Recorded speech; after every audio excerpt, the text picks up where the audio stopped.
अनुदानित तमाम शिक्षक शिक्षकेतर बंधू आणि भगिनींनो नमस्कार। सध्या पगाराचे पैसे हा प्रश्न ऐरणीवर आहे। त्यात टप्पावाढ हा देखील एक प्रश्न आहे।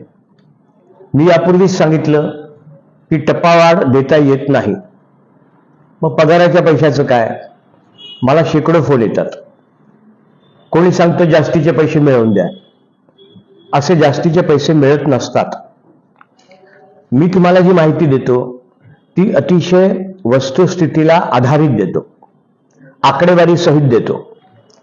511 ला 426 कोटी 99,28,000 इतकी तरतूद मार्च 24 मध्ये केली होती आणि आता पावसाळी अधिवेशनात नागपूरला 26 कोटी 1,74,000 इतकी तरतूद केली आणि आता जो अवितरित निधी आहे तो आहे 102 कोटी 14,60,000 रुपये।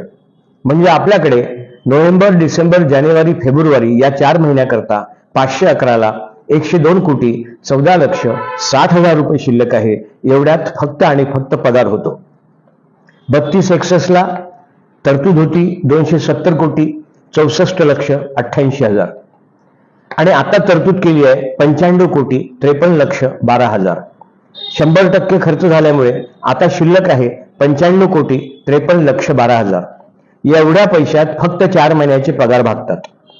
33 एक्सेस ला 686 कोटी 31,89,000 इतकी एकूण तरतूद होती। 102 कोटी 63,99,000 आत्ता केली आणि आपल्याकडे आता 205 कोटी 58,77,000 रुपये अवितरित शिल्लक आहे। यात फक्त 4 महिन्याचा पगार भागतो। शुक्रवारी संपूर्ण फाईल वित्त विभागाकडे 100% अनुदान सोडा आता अवितरित जे आहे ते अशा प्रकारची सबमिट केली। सोमवारी म्हणजे आज ती वित्त खात्यात पोहोचली। आज मी जातोय, उद्या ती वित्त खात्यातून काढतो आणि जेवढी मॅक्झिमम तरतूद सोडता येईल तेवढी उद्या किंवा परवा पगारासाठी सोडतो। तुर्तास एवढेच। तुम्ही फक्त पाठीवर हात ठेवून लढ म्हणा, मी लढतोय। धन्यवाद।